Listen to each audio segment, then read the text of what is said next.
大家好，我係陳楚標，退休嘅多倫多警察，一般大家朋友都叫我標 Sir， 因為喺收音機佢哋都中意咁叫，咁我亦都好樂意。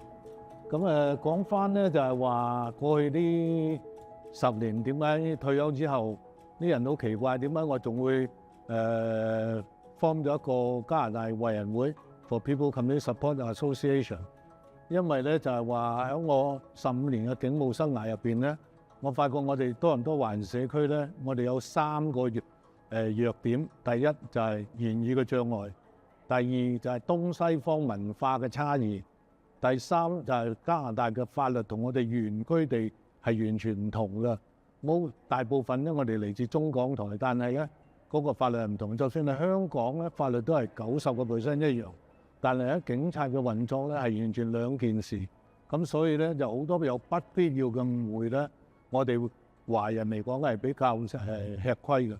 咁咧亦所以咧希望咧我就響退休之後咧，我哋可以亦都有一班義工嚟幫手。咁啊，我好彩有10幾個義工咧幫個手咧，一齊我哋成立個為人會，就係華人社區都解決呢3大難題。第一就係言語嘅障礙啦，第二咧就係話東西方文化嘅差異啦，咁另外最緊要咧就係加拿大嘅法律同我哋原居地嗰個分別。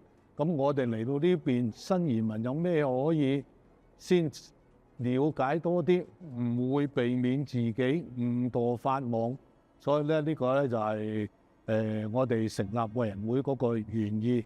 咁亦都好多謝社區各界人士嘅支持。咁我哋今年經嘅係第6年啦，咁希望啦，我哋有大家嘅支持咧，我哋繼續傳承落去，咁可以為我哋社區咧再盡一分力。多謝大家。